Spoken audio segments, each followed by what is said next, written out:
Chapter 10. The Opulence of the Absolute.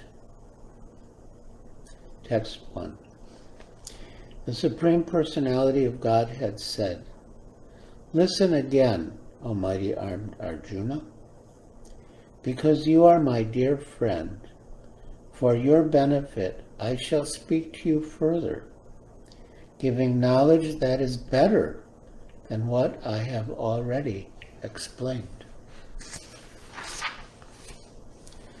Neither the hosts of demigods nor the great sages know my origin or opulences. For in every respect, I am the source of the demigods and sages.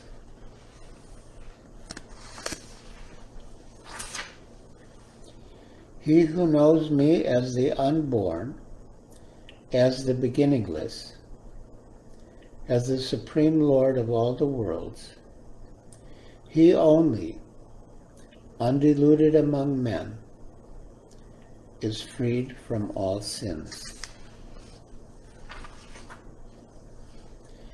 Intelligence, knowledge, freedom from doubt and delusion, forgiveness, truthfulness, control of the senses, control of the mind, happiness and distress, birth, death, fear, fearlessness, nonviolence, equanimity, satisfaction, austerity, charity, fame and infamy.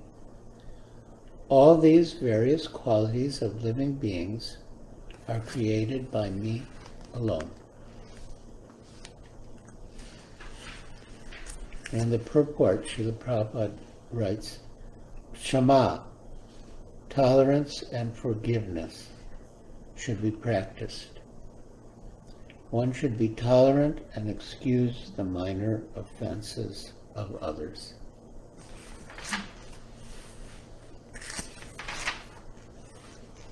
Text 6. The 7 great sages, and before them the 4 other great sages and the Manus, progenitors of mankind, come from me, born from my mind, and all the living beings populating the various planets descend from them. One who is factually convinced of this opulence and mystic power of mine engages in unalloyed devotional service. Of this there is no doubt. Aham sarvasya prabhavo matav sarvam pravartate iti matva bhajante mam buddha bhava samanvitaha.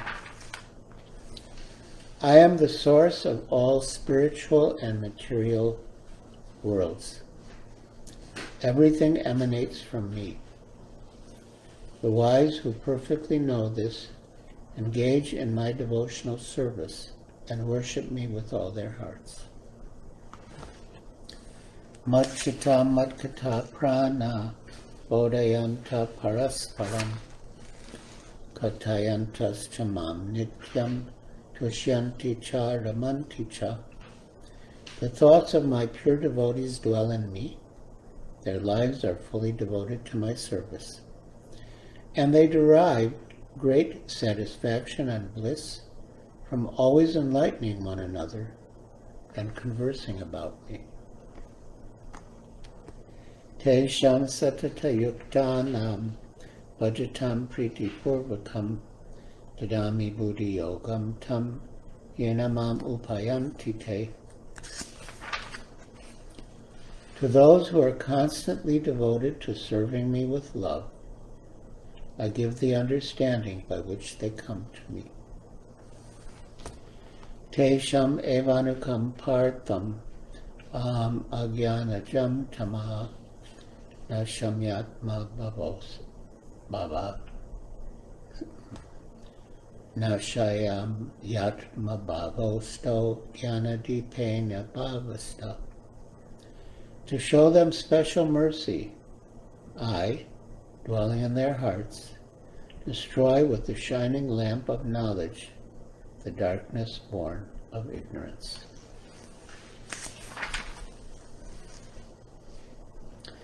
Arjuna said, "You are the Supreme Personality of Godhead, the ultimate abode, the purest, the absolute truth.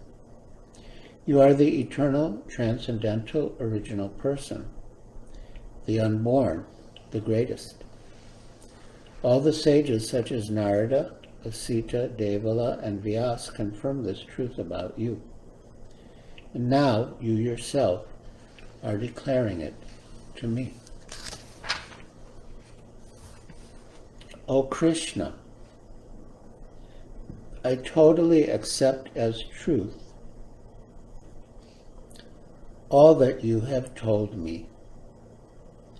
Neither the demigods nor the demons, O Lord, can understand your personality. Indeed, you alone know yourself by your own internal potency, O Supreme Person, Origin of all, Lord of all beings, God of gods, Lord of the universe. Please tell me in detail of your divine opulences, by which you pervade all these worlds. O Krishna, O Supreme Mystic, how shall I constantly think of you, and how shall I know you? In what various forms are you to be remembered, O Supreme Personality of Godhead? O Janardana, again, please describe in detail the mystic power of your opulences. I am never satiated in hearing about you, for the more I hear, the more I want to taste the nectar of your words.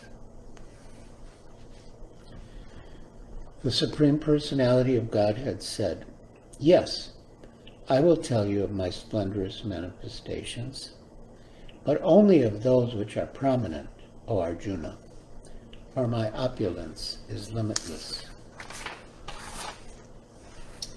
I am the Supersoul, O Arjuna, seated in the hearts of all living entities. I am the beginning, the middle, and the end of all beings. Of the Adityas, I am Vishnu. Of lights, I am the radiant sun. Of the Maruts, I am Marichi. And among the stars, I am the moon. Of the Vedas, I am the Samaveda. Of the demigods, I am Indra, the king of heaven. Of the senses, I am the mind. And in living beings, I am the living force, consciousness. Of all the Rudras, I am Lord Shiva. Of the Yakshas and Rakshasas, I am the Lord of wealth, Kuvera. Of the Vasus, I am fire, Agni. And of mountains, I am Meru. Of priests, O Arjuna, know me to be the chief, Brihaspati. Of generals, I am Kartikeya. And of bodies of water, I am the ocean. So when we see the ocean, we can think of Krishna, because he says that of bodies of water, he is the ocean. Of the great sages, I am Bhrigu. Of vibrations, I am the transcendental Om. Of sacrifices, I am the chanting of the holy names, Japa. And of immovable things, I am the Himalayas.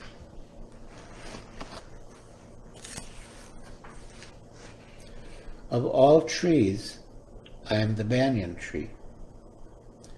And of the sages among the demigods, I am Narada. Of the Gandharvas, I am Chitraratha. And among perfected beings, I am the sage Kapila. Of horses, know me to be Aiteshrava, produced during the churning of the ocean for nectar. Of lordly elephants, I am Airavata, and among men, I am the monarch. Of weapons, I am the thunderbolt. Among cows, I am the Surabhi. Of causes for procreation, I am Kandarpa, the god of love. And of serpents, I am Vasuki. Of the many hooded Nagas, I am Ananta. And among the aquatics, I am the demigod Varuna. Of departed ancestors, I am Aryama. And among the dispensers of law, I am Yama, the Lord of Death. Among the Daitya demons, I am the devoted Prahlad. Among subduers, I am Time. Among beasts, I am the lion. And among birds, I am Garuda.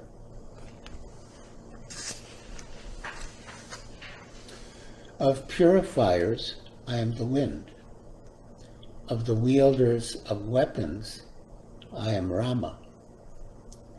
Of fishes, I am the shark. And of flowing rivers, I am the Ganges.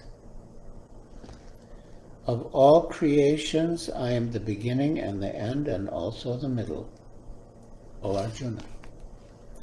Of all sciences, I am the spiritual science of the self. And among logicians, I am the conclusive truth. Of letters, I am the letter A. And among compound words, I am the dual compound. I am also inexhaustible time. And of creators, I am Brahma. I am all-devouring death, and I am the generating principle of all that is yet to be. Among women, I am fame, fortune, fine speech, memory, intelligence, steadfastness, and patience. And in the purport, Srila Prabhupada writes, the seven opulences listed, fame, fortune, fine speech, memory, intelligence, steadfastness, and patience, are considered feminine. Text 35.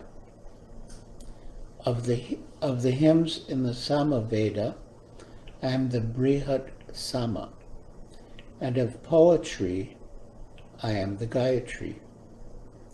Of months, I am Margashirsha, November, December, and of seasons, I am flower-bearing spring.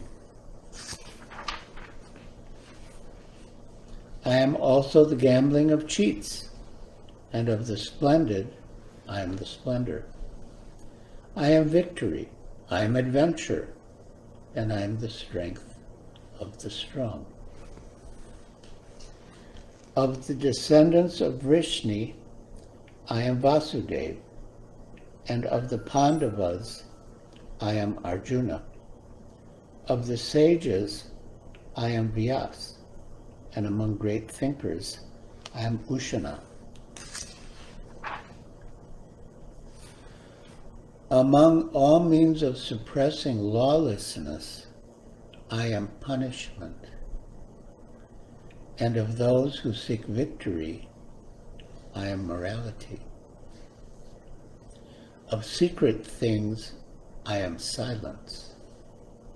And of the wise, I am the wisdom. Furthermore, O Arjuna, I am the generating seed of all existences. There is no being moving or non-moving, that can exist without me. Almighty conqueror of enemies, there is no end to my divine manifestations. What I have spoken to you is but a mere indication of my infinite opulences.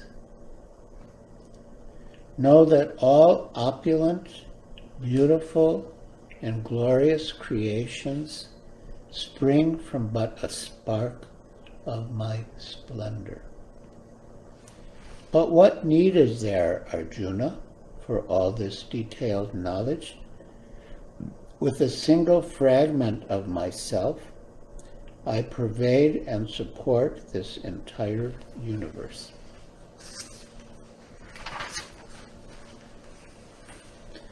Thus end the Bhaktivedanta purports to the 10th chapter of Srimad Bhagavad Gita in the matter of the opulence of the Absolute. Chapter 11, the Universal Form.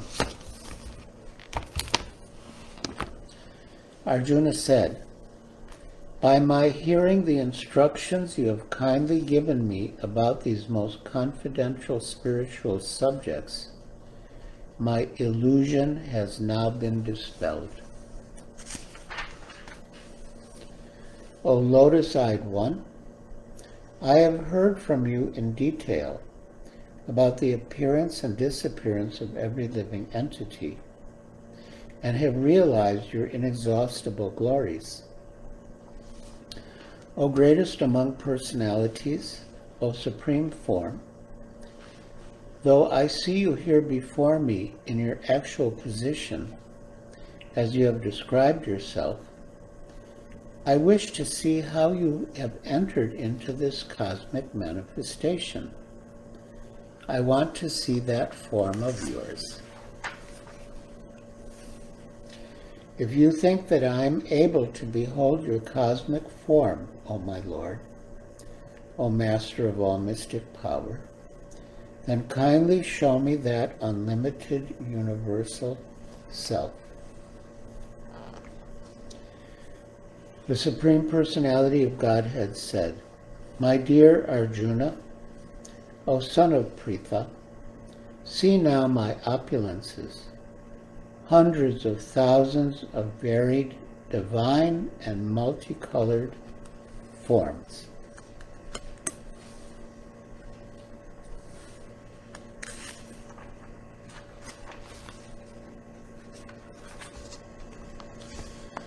O best of the Bharatas, see here the different manifestations of Adityas, Vasus, Rudras, Ashvini Kumaras, and all the other demigods.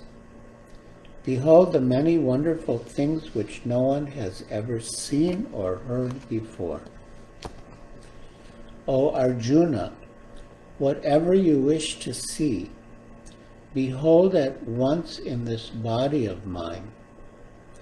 This universal form can show you whatever you now desire to see, and whatever you may want to see in the future.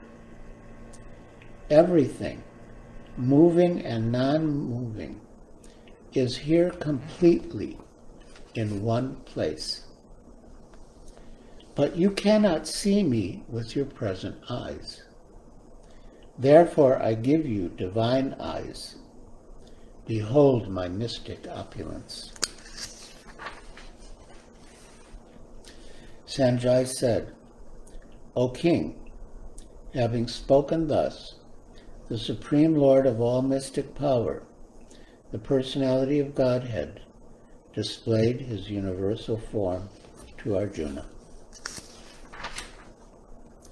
Arjuna saw in that universal form unlimited mouths, unlimited eyes, unlimited wonderful visions. The form was decorated with many celestial ornaments and bore many divine upraised weapons. He wore celestial garlands and garments, and many divine scents were smeared all over his body. All was wondrous, brilliant, unlimited, and all expanding. If hundreds and thousands of suns were to rise at once into the sky, their radiance might resemble the effulgence of the Supreme Person in that universal form.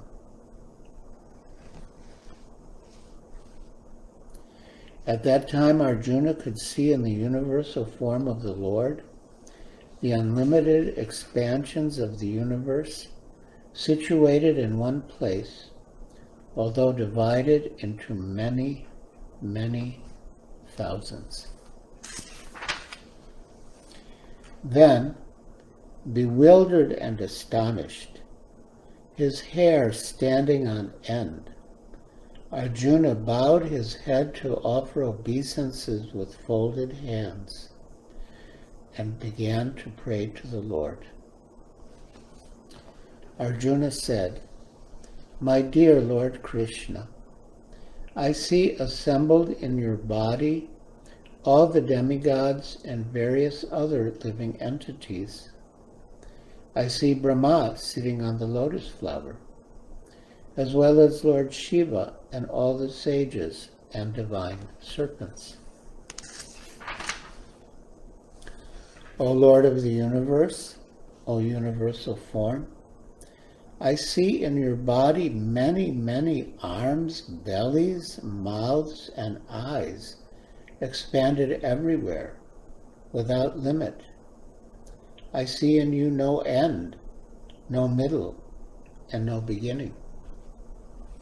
Your form is difficult to see because of its glaring effulgence, spreading on all sides, like blazing fire, or the immeasurable radiance of the sun.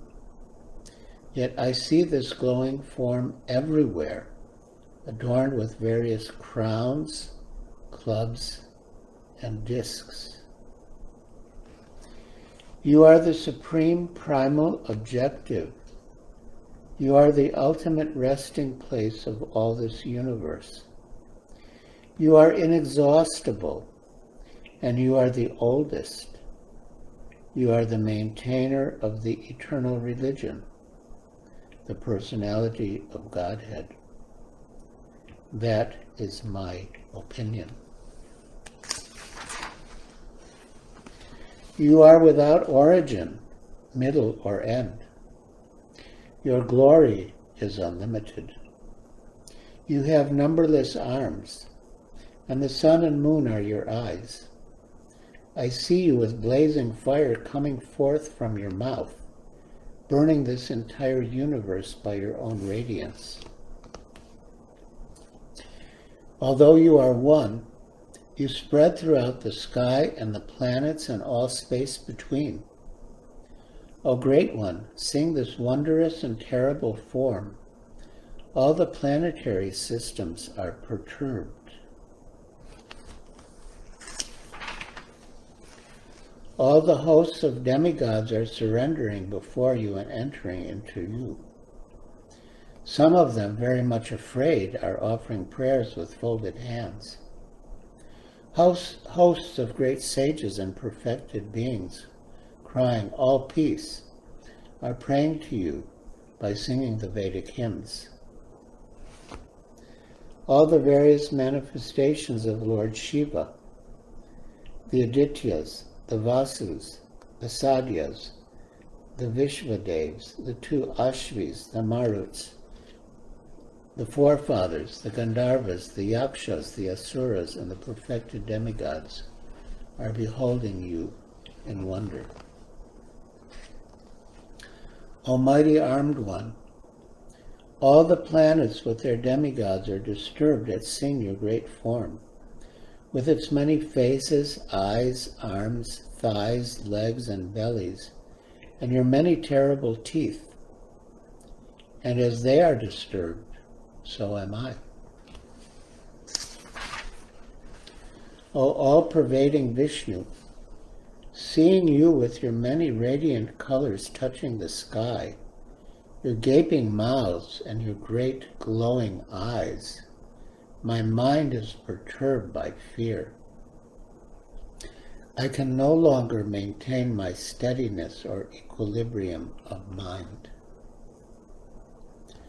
O Lord of Lords, O refuge of the worlds, please be gracious to me. I cannot keep my balance seeing thus your blazing death-like faces and awful teeth. In all directions I am bewildered. All the sons of Dhritarashtra, along with their allied kings, and Bhishma, Drona, Karna, and our chief soldiers also, are rushing into your fearful mouths, and some I see trapped with heads smashed between your teeth. As the many waves of rivers flow into the sea, so do all these great warriors enter blazing into your mouths. I see all people rushing full speed into your mouths, as moths dash to destruction in a blazing fire. O Vishnu, I see you devouring all people from all sides with your flaming mouths, covering the universe with your effulgence. You are manifest with terrible, scorching rays.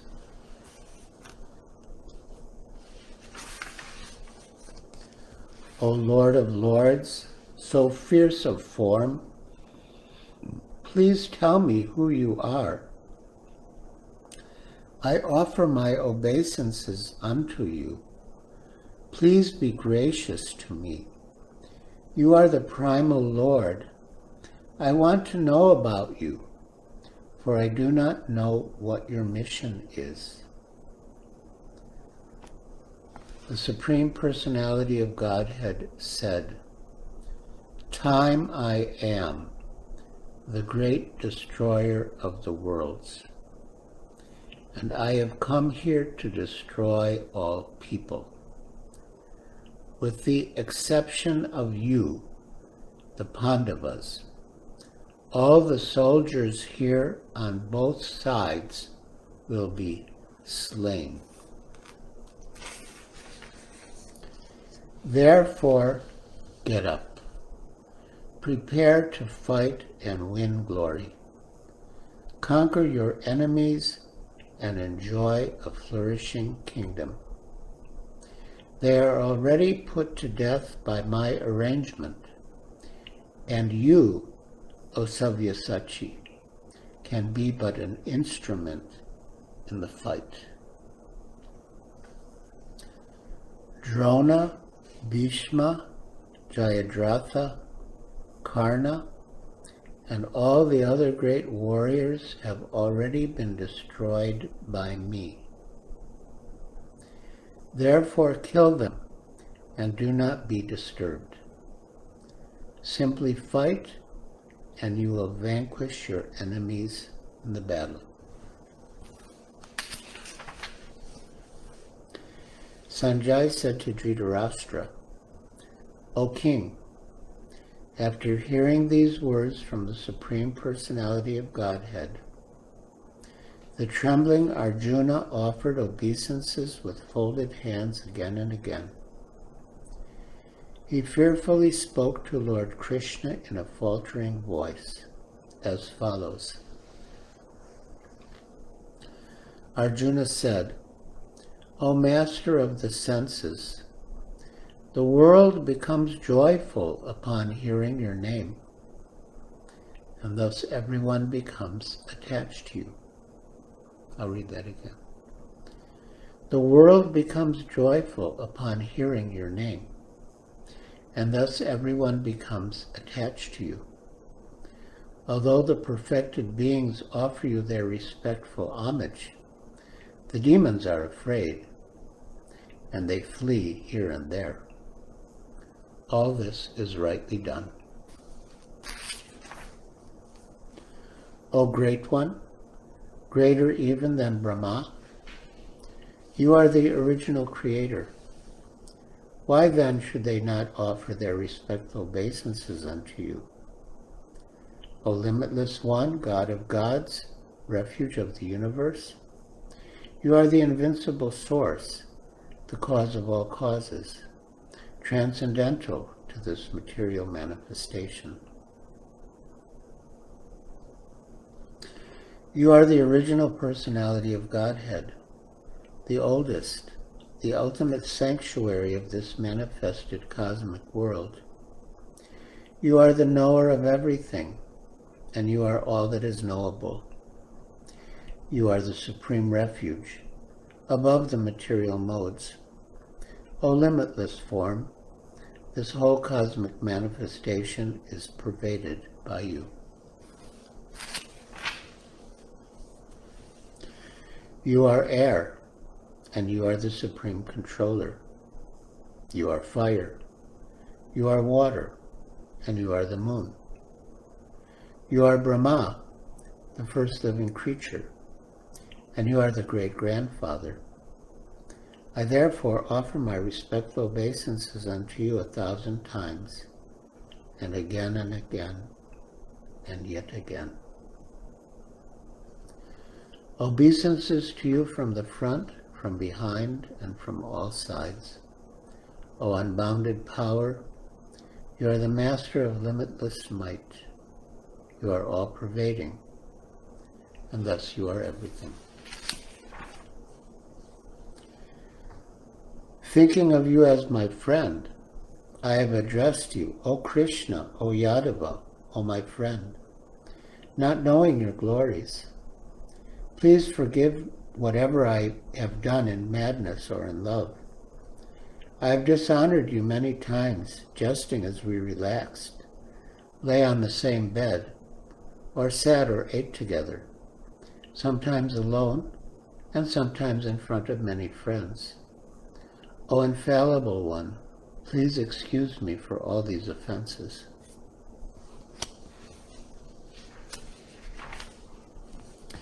You are the Father of this complete cosmic manifestation, of the moving and the non-moving. You are the worshipable Chief, the Supreme Spiritual Master. No one is equal to you. No one can be no one is equal to you, nor can anyone be one with you. How then could there be anyone greater than you within the three worlds, O Lord of immeasurable power? You are the Supreme Lord, to be worshipped by every living being.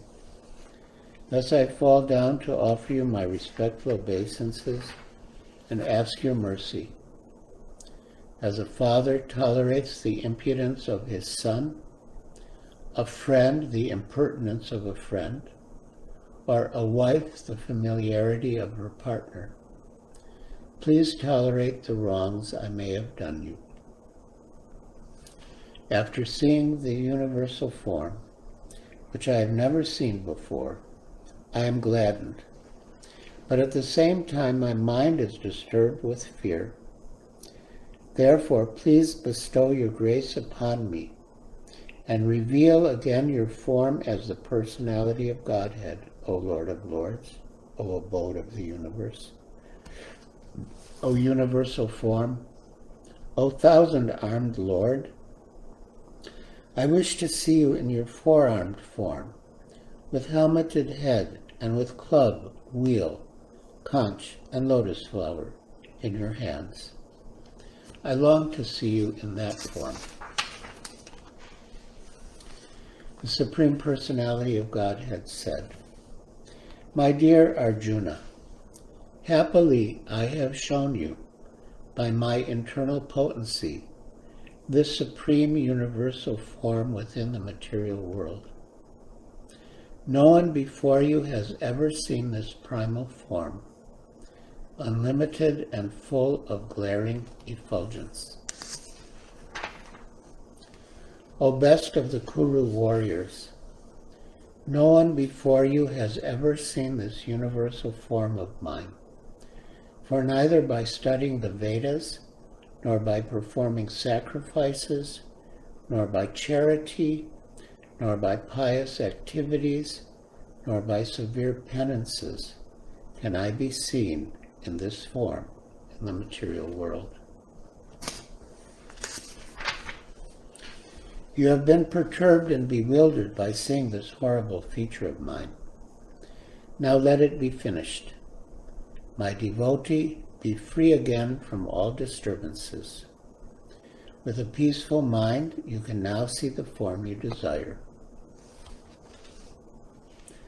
Sanjay said to Dhritarashtra, the Supreme Personality of Godhead, Krishna, having spoken thus to Arjuna, displayed his real four-armed form, and at last showed his two-armed form, thus encouraging the fearful Arjuna. When Arjuna saw Krishna in his original form, he said, O Janardana, seeing this human-like form, so very beautiful, I am now composed in mind, and I am restored to my original nature. The Supreme Personality of Godhead said, My dear Arjuna, this form of mine you are now seeing is very difficult to behold. Even the demigods are ever seeking the opportunity to see this form, which is so dear. The form you are seeing with your transcendental eyes cannot be understood simply by studying the Vedas, nor by undergoing serious penances, nor by charity, nor by worship. It is not by these means that one can see me as I am. My dear Arjuna, only by undivided devotional service can I be understood as I am, standing before you, and can thus be seen directly. Only in this way can you enter into the mysteries of my understanding.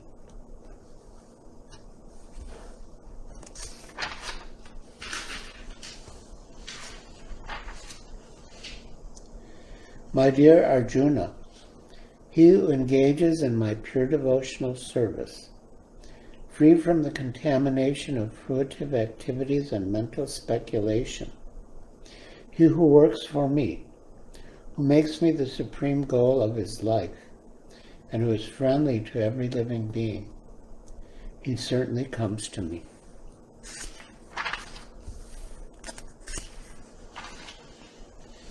Thus end the Bhaktivedanta purports to the 11th chapter of the Srimad Bhagavad Gita in the matter of the universal form.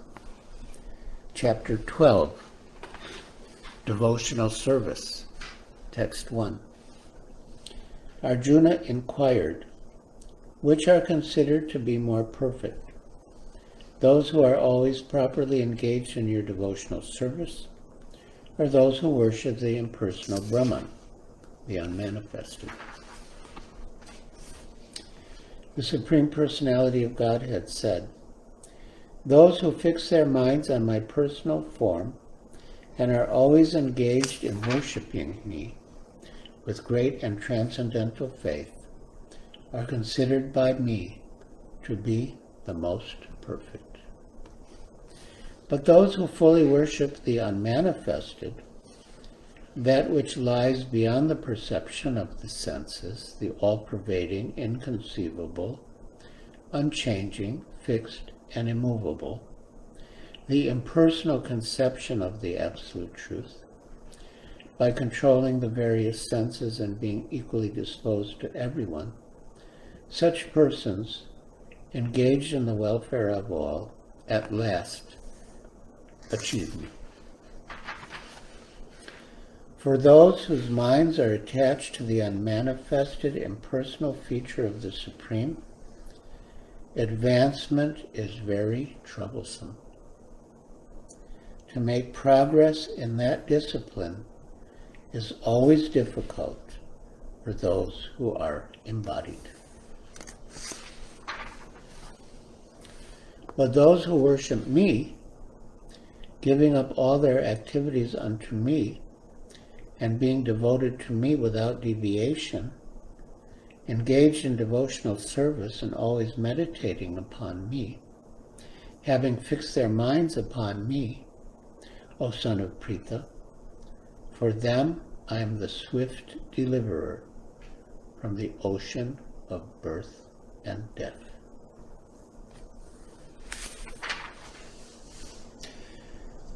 Just fix your mind upon me, the Supreme Personality of Godhead, and engage all your intelligence in me.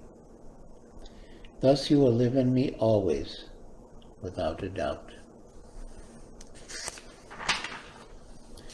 My dear Arjuna, O winner of wealth, if you cannot fix your mind on me without deviation, then follow the regulative principles of Bhakti Yoga.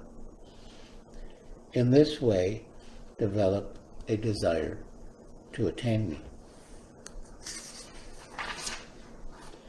If you cannot practice the regulations of Bhakti Yoga, then just try to work for me, because by working for me, you will come to the perfect stage. If, however, you are unable to work in this consciousness of me, then try to act giving up all results of your work and try to be self-situated. If you cannot take to this practice, then engage yourself in the cultivation of knowledge. Better than knowledge, however, is meditation. And better than meditation is renunciation of the fruits of action. For by such renunciation, one can attain peace of mind.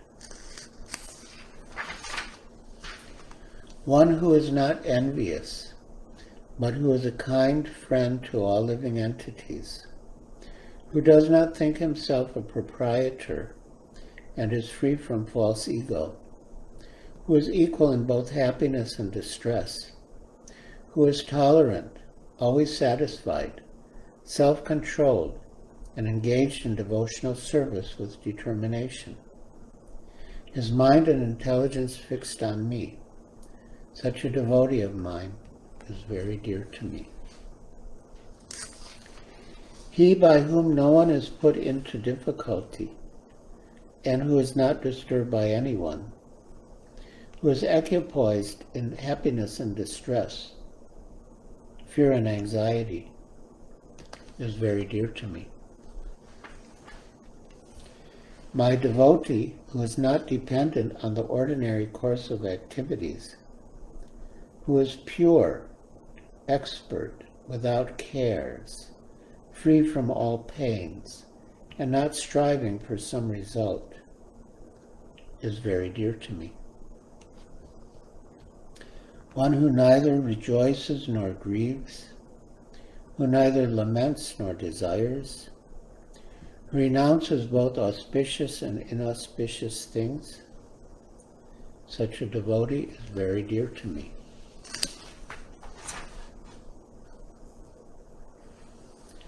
One who is equal to friends and enemies, who is equipoised in honor and dishonor, heat and cold, happiness and distress, fame and infamy, who is always free from contaminating association, always silent and satisfied with anything, who doesn't care for any residence, who is fixed in knowledge and who is engaged in devotional service.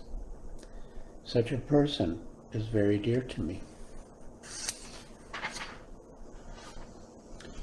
Those who follow this imperishable path of devotional service and who completely engage themselves with faith, making me the supreme goal, are very, very dear to me.